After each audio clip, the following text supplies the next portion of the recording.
क्या बोल रहे हो बेटा? ऐसे होता है कि अगर हम फेल हुए हाँ। तो जो क्वेश्चन पेपर होता है हम्म। 10th का उसमें वो रिपीटर में आता है कुछ 2-3 क्वेश्चन उसमें जो होते हैं सेम टू सेम। मेरे हिसाब से आखिरी 2-3 साल के पेपर सॉल्व कर लो ना मैथ्स के, तो आपके आराम से 40-50 मार्क्स आ सकते हैं। 40 तो कम से कम आ जाएंगे। बाद में पेपर सॉल्यूशन ही करो, वो काफ़ी इम्पोर्टेंट दे देता है। लोग सोचते हैं कि हम कैसे टॉप करें और ये लोग सोचते हैं कि हम लोग कैसे रिपीटर में पास हो जाएं। पर वो तो हर किसी की प्रायोरिटी अलग अलग होती है। किसी को क्रिकेटर बनना होता है, किसी को वैज्ञानिक बनना होता है। पर देखो, अगर हमें एंटरटेनमेंट करना हो तो हम साइंटिस्ट के पास नहीं जा सकते, क्रिकेटर के पास या कॉमेडियन के पास ही जाना पड़ेगा। तो ऐसा नहीं है कि कोई अच्छा है या कोई बुरा है, हर प्रोफेशन बहुत अच्छा है। आपको क्या आता है उस पर फोकस करो।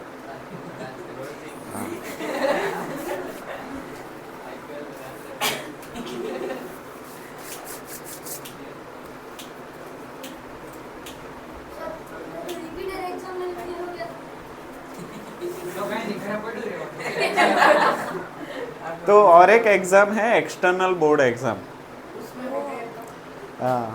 NI शायद NIOS शायद NIOS करके एक्सटर्नल बोर्ड एग्ज़ाम है। उसमें वो लोग गारंटी देते हैं कि आप पास हो जाओगे।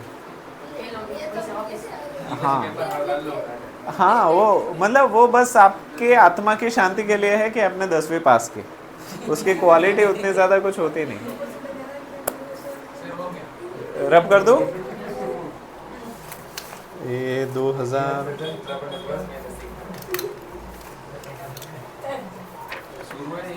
संभालना अंश।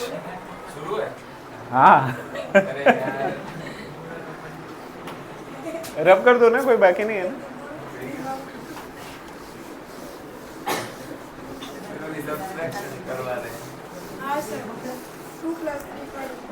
क्यों? पर तुम्हारे लिए नहीं होगा, वो उनके लिए होगा जो NIOS में एडमिशन लेने वाले ना, उनके लिए होगा। मैथ्स 12 मतलब स्टैंडर्ड। हाँ, और ये है मार्च मैथ्स स्टैंडर्ड। हाँ, मार्च 2023। अच्छा, अगर आपके पास सिर्फ पेपर हो तो आपको कैसे पता चलेगा? ये देखो, पेपर में इतना ही लिखा हुआ होता है ना, सब्जेक्ट ना कुछ। तो आपको कैसे पता चलेगा ये रेगुलर है या रिपीटर है? हमने जो चूज किया नंबर से। हाँ, ये नंबर मतलब ये 12 नंबर है, तो ये सब्जेक्ट कोड है। ये सब्जेक्ट कोड है स्टैंडर्ड मैथ्स का, और उसी तरीके से 18 होता है बेसिक मैथ्स का। उसके अलावा नीचे देखो मार्च महीना लिखा हुआ है। आपकी ज़्यादातर रेगुलर एग्ज़ाम मार्च महीने में होती है और रिपीटर एग्ज़ाम जून या जुलाई। ठीक है, पहले मैंने नवंबर वाले भी पेपर देखे हैं। हाँ हाँ, इस बार तुम्हारा फरवरी का डेट लगेगा।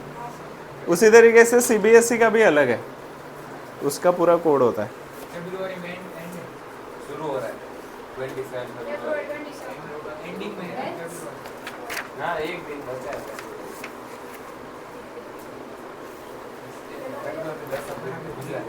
हाँ ठीक है। मार्च 10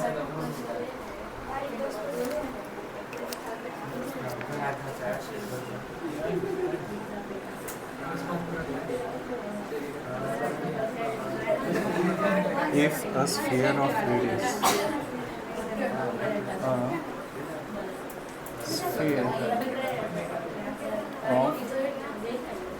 radius R is divided into 4 equal parts. 4 equal parts. Then total surface area of each part. Then total surface area of each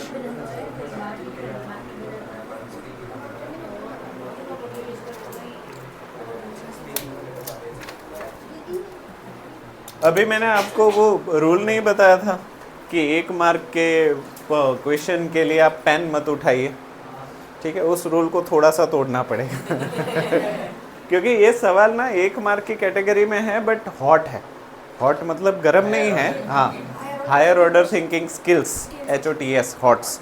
hots आता है, लॉट्स आता है, फिर ये आता है, A आता है, P आता है, एनालिटिकल, फिर बहुत सारे ऐसे कैटेगरीज होती है मैथ्स में कि बच्चा कौन से, और इसी हिसाब से मार्किंग सिस्टम अलग अलग होती है। तो ये सवाल ना हॉट वाला है, तो इसको ध्यान से समझो। If a sphere of radius r, मान लो कि मेरे पास कोई गोला है जिसका रेडियस r है और उसको हम 4 भाग काट रहे हैं, तो मान लो आपके पास अगर आलू होगा तो उसके 4 बराबर भाग आप कैसे करेंगे?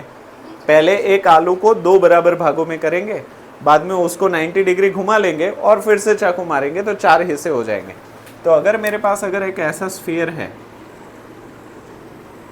ठीक है, तो अगर उसको मैं हाफ काट रहा हूं तो वो कुछ ऐसा हो जाएगा, राइट? और अगर इसको मैं फिर से काट रहा हूं तो वो उसको ड्रॉ करना थोड़ा सा मुश्किल है, पर मैं कोशिश करता हूं कि बन जाए।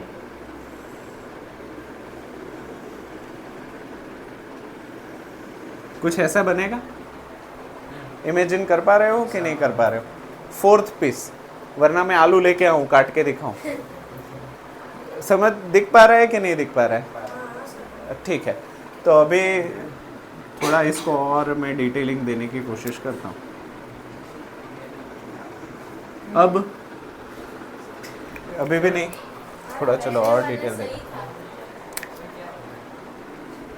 कोशिश करता हूं।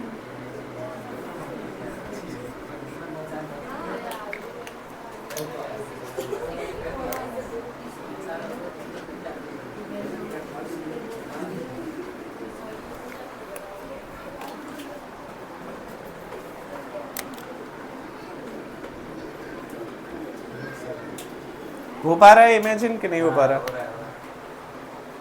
अगर ये काटे तो 4 पीस। हाँ देखो, इसको मैंने फिर से ऐसे काटा, हाँ इसको देखो, इसको मैं करके दिखाता हूँ, शायद हो जाए। तो मेरे अभी भी स्किल्स तो अच्छे हैं ड्राइंग वाले, बट गारंटी नहीं दे सकता।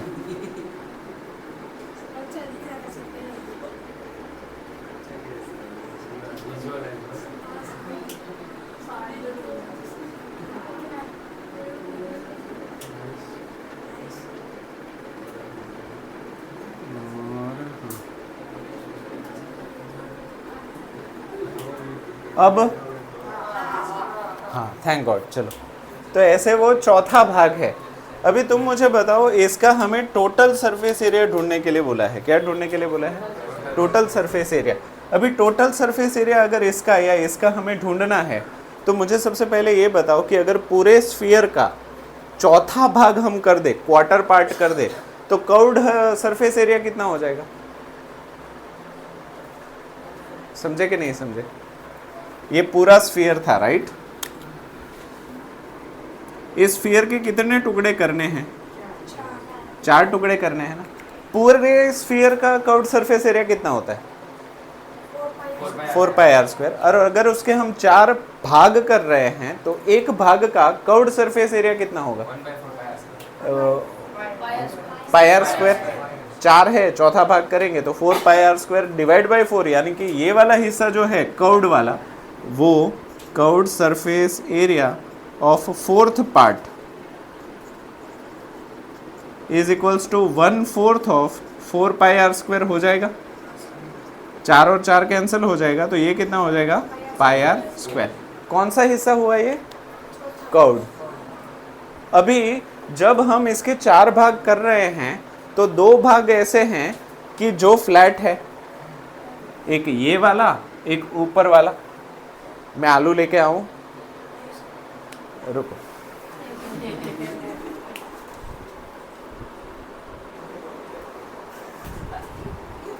किसी ने भी टाइम पे फीस नहीं दी ना, उठा लूंगा। अभी फर्ज करो ये स्फीयर है, पूरा गोलाकार नहीं है, बट मान लो कि ये है। अभी इसको अगर मैं 4 पार्ट कर रहा हूँ और वो भी इक्वल, तो पहला पार्ट तो मैं ऐसे करूँगा, देखो मैं काटता नहीं हूँ सब्जियाँ, तो मैं धीरे धीरे काटूंगा क्योंकि मुझे डर लगता है। ठीक है, तो अब ये स्फीयर के 2 भाग हो गए। ठीक है, ये दोनों भाग इक्वल है, फर्ज करो इक्वल हुए नहीं है, बट मान लो कि इक्वल है। अभी इसके 4 भाग करना हो तो मुझे एक वो प्लस शेप में कट लगाना पड़ेगा। ये भी थोड़ा गलत कटा।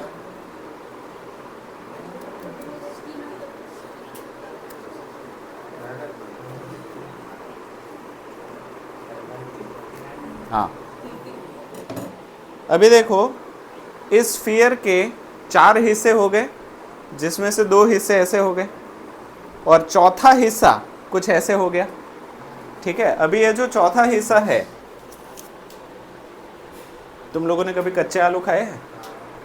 मैंने खाया है, टेस्टी लगता है, स्टार्च से भरपूर।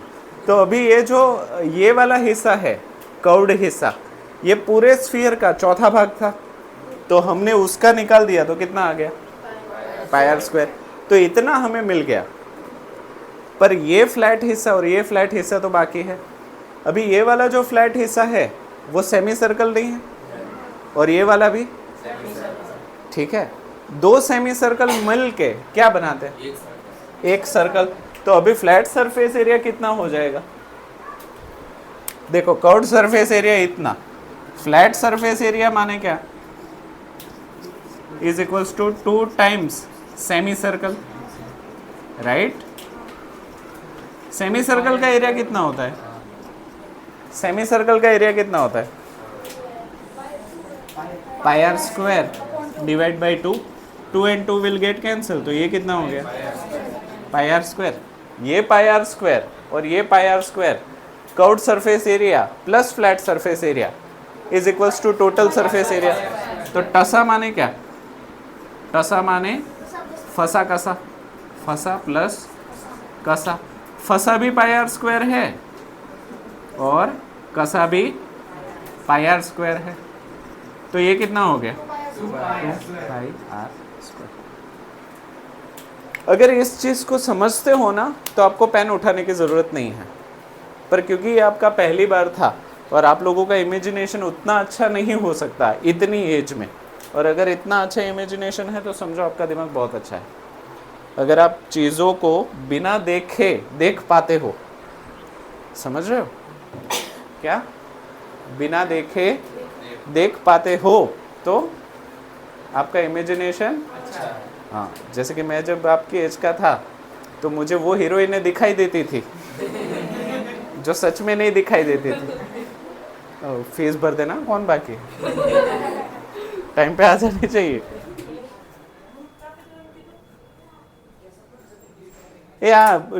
बटेटा लई लेजन। काय पीऊ मैं दाखला खातो।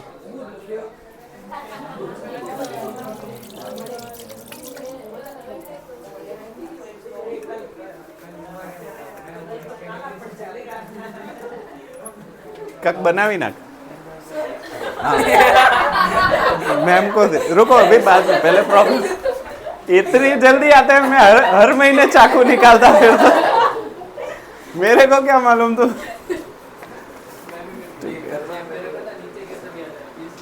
हाँ, चलो आगे बढ़ो। मैं पहला ऐसा टीचर होऊंगा जिसने ऑनलाइन धमकी दी है। कुछ हो गया ना तुम लोगों को, मेरे को पकड़ के ले जाएंगे। हाँ, तो देखो इसमें ऑप्शन है ही 2 pi r square, option B. तो ये हो गया सेक्शन पहला ही है अभी तो ये।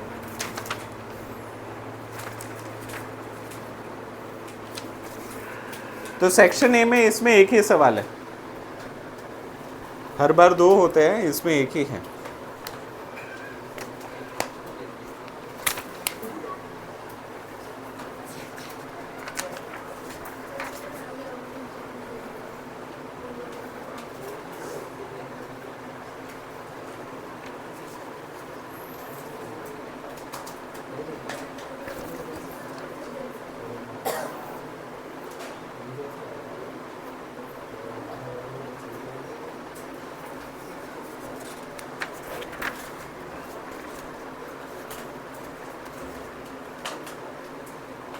हाँ नहीं, पर ये उसका ही है सर्कल का।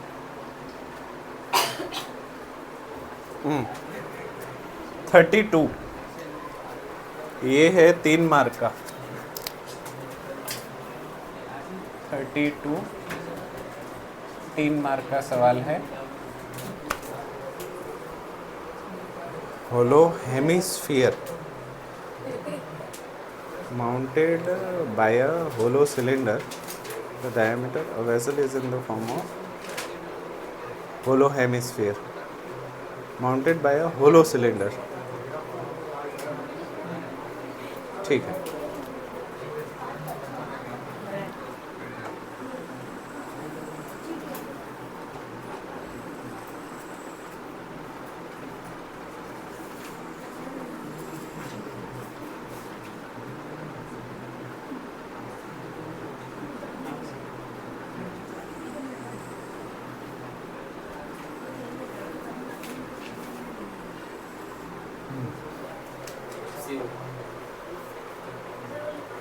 The diameter of a hemisphere is 28 centimeters.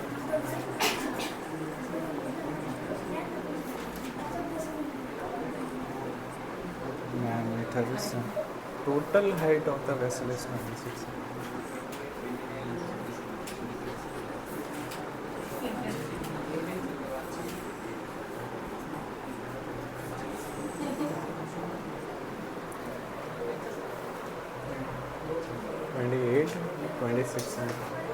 Find the inner surface area.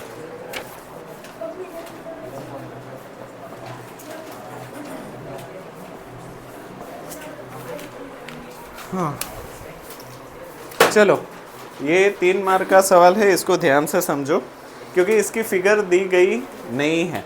जब फिगर दे देते हैं ना तब हम सवाल को बड़े आसानी से समझ सकते हैं, पर जब फिगर ना दी हो तो ये सरदर्द हो जाता है। अब वेसल का क्या मतलब होता है? बर्तन और बर्तन की स्पेशलिटी क्या है? hollow होता है, उसके अलावा खुला हुआ होता है, ऊपर से खुला होता है। खुला होता है। इसीलिए यहाँ पे जब बताया गया कि एक बर्तन है फॉर्म अ होलो हेमिस्फीयर, जो होलो हेमिस्फीयर बनाता है, तो जब मैंने ऐसे पढ़ा ना तो मैंने सोचा हेमिस्फीयर होगा। उसके बाद लिखा है माउंटेड बाय अ होलो सिलेंडर, जिसके ऊपर होलो सिलेंडर को माउंट किया गया है। The diameter of a hemisphere is 28 centimetre. ये जो हेमिस्फीयर है उसका डायमीटर 28 सेंटीमीटर है और सिलेंडर को उसके ऊपर फिट किया गया है, तो सिलेंडर का डायमीटर भी हेमिस्फीयर के डायमीटर के साथ मैच करेगा। Total height of the vessel, पूरे बर्तन की टोटल ऊंचाई 26 सेंटीमीटर है, तो बताइए कि इसकी अंदरूनी सतह का एरिया कितना होगा? इनर सरफेस एरिया कैसे ढूंढूं? सर इनर है मतलब कि कवरी होगा ना, हाँ, ऑलमोस्ट सारा कवर्ड ही है अंदर वाला। सर पहले सिलेंडर का ढूंढ लेंगे, फिर फिर वो हेमिस्फीयर का ढूंढ लेंगे। हेमिस्फीयर का ढूंढ ले। दोनों को एक साथ ढूंढ के ऐड करूँ तो क्या मैं ऐसे लिख सकता हूँ कि inner curved surface area, inner curved surface area is equals to curved surface area of cylinder, very nice, plus curved surface area of hemisphere. चलेगा कि नहीं चलेगा? हाँ या ना? हाँ या ना? हाँ, okay. Curved surface area of a cylinder क्या होता है? अंदर हो या बाहर हो उससे फर्क नहीं पड़ता। हाँ सर, हाँ नहीं, क्या है वो हाँ, 2 pi r H, 2 pi r H. अच्छा, यहाँ पे एच को लेके दिक्कत है। ये इसको मैं क्या लूँ? सर वो 20 हाँ, इसको कैपिटल एच लूँ और इसको स्मॉल एच ले लूँ। अच्छा, कोई मुझे अपनी दिमागी शक्तियों का इस्तेमाल करके बता सकता है स्मॉल एच कितना होगा?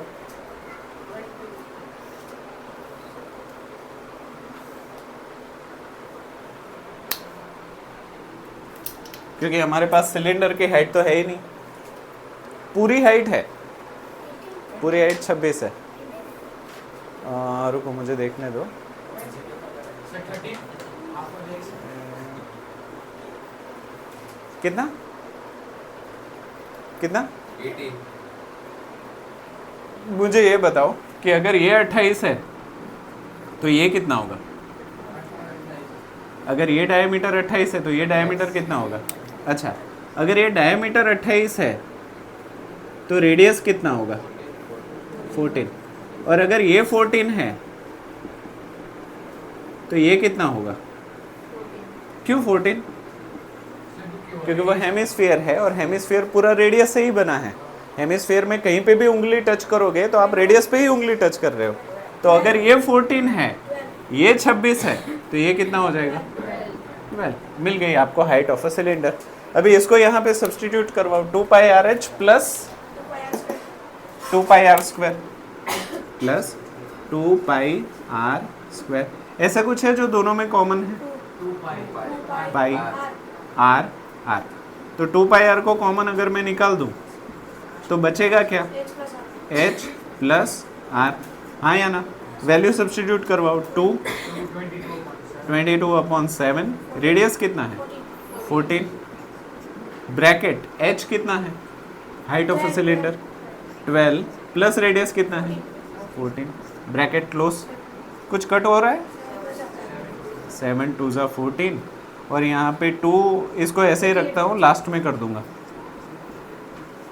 12 प्लस 14 26। अभी इसको किस तरीके से मल्टीप्लाई करना ज़्यादा सही रहेगा ताकि तेज़ी से हो? मेरे हिसाब से इन तीनों को ले लेना चाहिए आपको।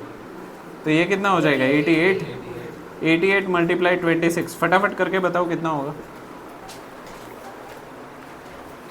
88 इंटू 26।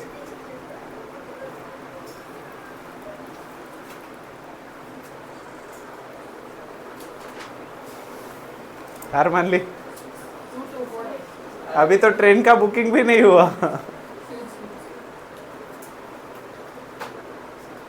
ये छोटे छोटे स्टेप्स है। 2 to 18 2 to 8 है। 2 to 18 पक्का? 2288। और ये है क्या?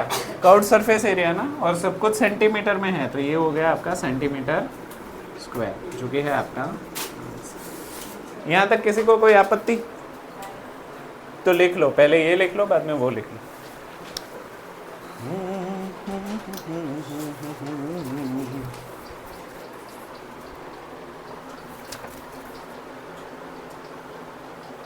अब तबीयत ठीक है?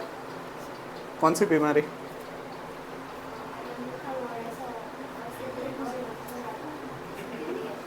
कुछ सीरियस नहीं ना?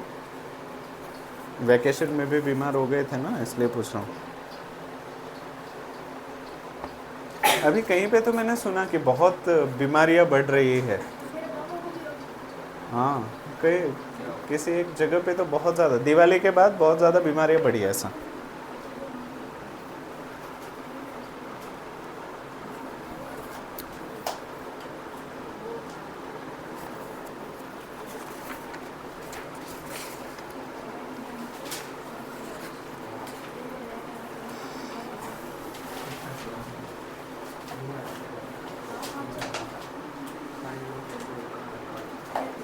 अच्छा, ये वाला रब कर दूं 13।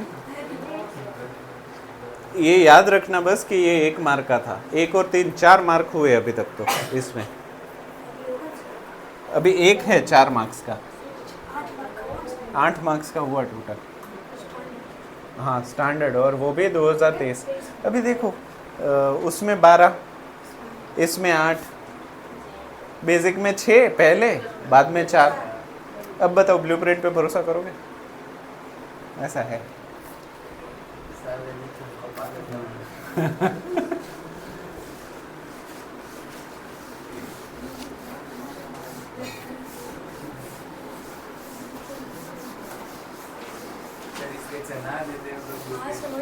अरे नहीं, सच में हमारे टाइम पे लिटरली ब्लूप्रिंट फॉलो होती थी। लिटरली मतलब 2 मार्क का दिया है ना तो 3 मार्क का आता ही नहीं था, नहीं 4 मार्क का। पर अब ब्लूप्रिंट कोई रिपोर्ट चेक करने वाला नहीं है। जैसे कि अगर मेरे घर पे मैंने काम वाला बहन रखा है तो मैं काम वाली बहन रखी है, हाँ, तो मैं वो बर्तन देखने नहीं जाऊंगा, उसको पूछ लूंगा कि कर लिया ना, ठीक ठीक है, देखूंगा नहीं वैसा। हाँ माला बहन 37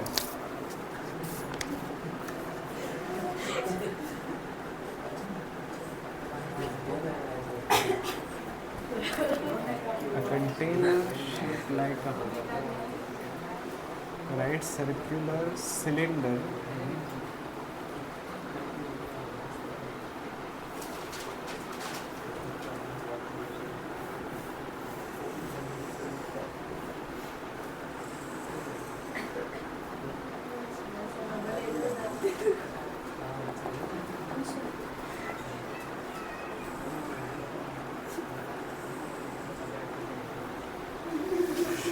like a right circular cylinder having a radius of 6 centimeter.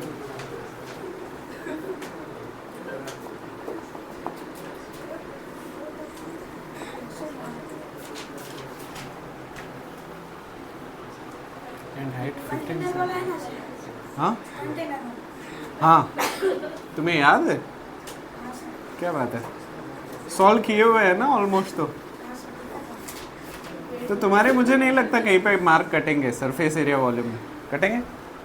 हाँ सही है। Screen is to be filled into cones of height 12 centimetre.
Which can be filled with ice cream.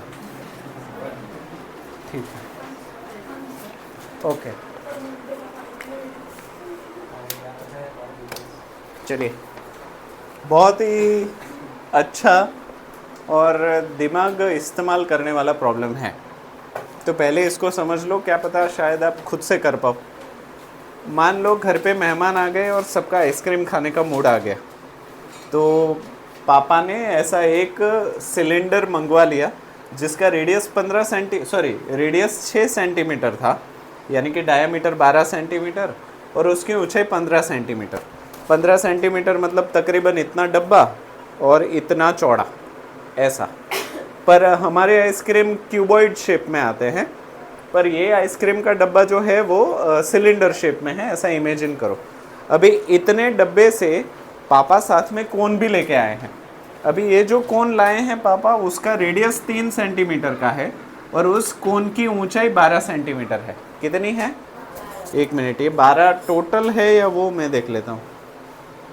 नहीं, सिर्फ कोन की हाइट है, ऊपर जो वो आइसक्रीम का स्कूप हमने रखा है उसकी नहीं। तो बताइए कि कितने मेहमानों के बीच हम आइसक्रीम बांट सकते हैं, मतलब कितने कोन हम भर सकते हैं। हम ये मान के चलेंगे कि हम बड़े ईमानदार लोग हैं और सबको पूरी आइसक्रीम भर के देंगे, टॉप टू बॉटम। कोन में हम दुकान से खरीदते हैं तो वो बीच में खाली आता है ना, हाँ हाँ, तो हम ऐसा नहीं, हम पूरी भर रहे हैं। तो बताइए कितने कोन भर पाएंगे। तो इसको कैसे सॉल्व करें? अच्छा, भरना या खाली करना किस चीज़ का कॉन्सेप्ट है? वॉल्यूम ना। तो यहाँ पे सारा मामला जो है वो किसका लग रहा है? वॉल्यूम। क्या मैं ऐसे लिख सकता हूँ क्रिश कि वॉल्यूम ऑफ सिलेंडर, ये सिलेंडर के अंदर का जो भी वॉल्यूम है, जो भी आइसक्रीम है, वो पूरी की पूरी हमें इस्तेमाल करनी है। और वो आइसक्रीम जा कहाँ पे रही है? कोन में, कुछ भी बच नहीं रहा। तो क्या मैं ऐसे लिखूं, वॉल्यूम ऑफ सिलेंडर जो आइसक्रीम से भरा हुआ है, मान लेते हैं कि उससे n कोन भर रहे हैं। कितने? n कितना है वो पता नहीं है, but n number of cones can be filled with this cylinder. Multiply with, अभी एक कोन में कितना आइसक्रीम जाएगा? तो volume of cone plus volume of, very nice. क्यों? क्योंकि उसके ऊपर हम स्कूप भी तो कर रहे हैं। तो क्या ये वाला फॉर्मूला कैसे बना, आपको आइडिया आ गया? ये एक आइसक्रीम कौन हुआ, ऐसे मान लेते हैं कि n आइसक्रीम भरोगे तब जाके ये डब्बा खाली होगा। सही जा रहा हूं क्या? हाँ, इसलिए तो मैंने कोन का वॉल्यूम भी लिया और हेमिस्फीयर का भी लिया। कोन का जो भी वॉल्यूम था उसके अंदर तो पूरा आइसक्रीम भरी रहे, इसलिए पूरा लिया। अब क्लियर है? मुझे अभी फॉर्मूला रखवाते जाओ। Volume of cylinder is equals to what? Pi r square. अच्छा, यहाँ पे आर और एच का मामला अलग है, इसलिए ये बड़ा है तो इसको कैपिटल एच दे दूंगा, और ये बड़ा है तो इसको कैपिटल आर दे दूंगा। यहीं पे इसको स्मॉल आर और इसको स्मॉल एच। किसी को कोई आपत्ति? और इसी चीज़ को फॉर्मूला में भी ध्यान रखना। Volume of cylinder pi capital R square capital H, सही है, is equals to n multiply bracket volume of cone 1/3 pi small r square small h plus volume of hemisphere 2/3 pi small r cube bracket close. Board मास के rule के हिसाब से पहले bracket को solve करें तो पाई आर स्क्वायर एच को एज इट इज रख दो, पाई आर स्क्वायर कैपिटल एच, ये 4 मार्क का है बाय द वे, इसलिए फिक्र मत करना। एन मल्टीप्लाई, इसमें कौन सी चीज़ दोनों में है? देखो 3 है, 1/3 है, पाई है, आर स्क्वायर भी है, तो यहाँ पे मैं ऐसे लिखूँ 1/3 पाई आर स्क्वायर भी कॉमन, तो बचेगा क्या यहाँ पे? एच, और यहाँ पे क्या बचेगा? 2r नहीं, 2r सही लिख रहा हूँ मैं। और 2r का मतलब क्या है? यानी कि वेरी नाइस। तो क्या मैं यहाँ पे ऐसे लिखूँ pi r square capital H is equals to n/3 pi r square bracket में small h plus small d, सही है। अभी इन दोनों को सामने भेज दूं तो चलेगा? या तो एक काम करो, सामने नहीं भेज रहा हूं, पाई पाई को कट कर दूं तो चलेगा? चलेगा ना? ओके। अभी n के अलावा सारी चीज़ों को मैं सामने भेज रहा हूँ हल्के हल्के से, ध्यान से समझो। तो क्या मैं ऐसे लिखूँ n is equals to, n को मैंने सामने, सब कुछ सामने भेज दिया और साइड चेंज भी कर दी, ये स्टेप मैं यहाँ पे दिखा नहीं रहा हूँ। 3 डिवीजन में है, इस तरफ आ जाएगा तो क्या मैं ऐसे लिखूँ 3 capital R square H divided by, जो मल्टीप्लिकेशन में है वो उस तरफ जाएगा तो डिवीजन में, तो ये क्या हो जाएगा? R square bracket h plus d. यहाँ तक चीज़ें सही जा रही है? अभी इसमें कोई बाकी है नहीं ना? तो मैं वो रब करता हूँ। कुछ कट हो रहा है क्या? सोच के बताओ। हाँ, वो बड़ा रेडियस है, वो छोटा रेडियस है, मतलब वो कट नहीं हो पाएगा, तो सीधी वैल्यू सब्स्टिट्यूट ही करनी पड़ेगी। ना ये h कट होगा ना ये r कट होगा। तो मुझे बताओ n is equals to what? Value substitute करवाओ। 3 मल्टीप्लाई कैपिटल आर स्क्वायर, यानी कि 6 मल्टीप्लाई 6 लिखूँ तो चलेगा? Multiply capital H 15 divided by small r square 3 into 3 multiply h plus d, small h यानी 12 प्लस स्मॉल d यानी 6। किसी को ना समझ में आया हो तो बताओ। ठीक है, 3 and 3 will get cancel, 3 2 जा 6, तो हमारे पास क्या बच जाएगा, n is equals to 2 into 6 into 15 divided by 12 plus 6 18, 6 3 जा 18, 3 5 जा 15, 5 2 जा, बताओ भैया घर में कितने मेहमान आए थे? 10 लोगों को आइसक्रीम खिला सकते हैं। आई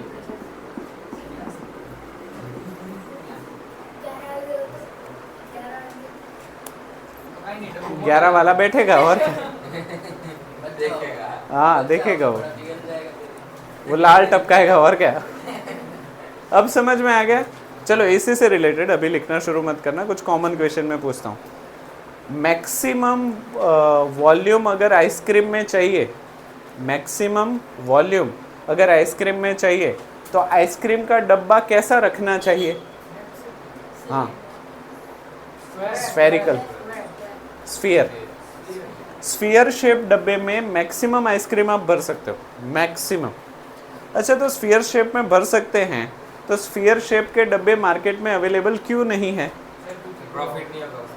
नहीं प्रॉफिट तो होगा, सर लेकिन वो बैलेंस नहीं हो पाएगा ना। Very nice. हैंडलिंग का प्रॉब्लम होगा, उसको रखेंगे कैसे? अगर फ्रिज में रखेंगे तो वो कितनी जगह रोकेगा, खाली चला जाएगा। उसके अलावा ट्रक में जब उसको लेके जाएंगे तो इसका पॉइंट ऑफ कांटेक्ट सिंगल होता है, तो अगर वो ब्रेक लगाएगा तो सारी आइसक्रीम लुढ़कते हुए आगे जाएगी, फिर एक्सेलरेट करेगा तो लुढ़कते हुए पीछे चली जाएगी। इम्बैलेंस का प्रॉब्लम होगा। तो चलो सिलेंडर, सॉरी स्फीयर ना से ही सिलेंडर की भी कैपेसिटी अच्छी है, तो सिलेंडर क्यों नहीं? सर वो भी तो दौड़ ही सकता है ऐसे। हाँ अगर इसको, हाँ इसको वर्टिकली ही प्लेस करना पड़ेगा, और वर्टिकली प्लेस करने के बाद भी बहुत सारे डब्बे हो तो बीच में जगह बच जाएगी, राइट। बहुत सारे सिलेंडर के बारे में सोचो, वर्टिकली रखे हुए हैं तो उनके बीच में जगह छूट जाती है, तो वहाँ पे भी मतलब ट्रक जो है वो वज़न के हिसाब से उसको भाड़ा देना पड़ता है। तो आप तो नहीं चाहोगे ना कि कम सामान का पूरा भाड़ा दो, इसीलिए सर रेक्टेंगल। राइट। इसीलिए जो भी आइसक्रीम या जो भी पैकेजिंग होती है वो रेक्टेंगल शेप की होती है, ताकि वो मैक्सिमम बेनिफिट ट्रांसपोर्टेशन में ले पाए, वरना ट्रांसपोर्टेशन का खर्चा। इसीलिए फ्रूट्स ट्रांसपोर्ट करना महंगा होता है, क्योंकि फ्रूट्स में जगह छूट जाती है। चलो लिख लो।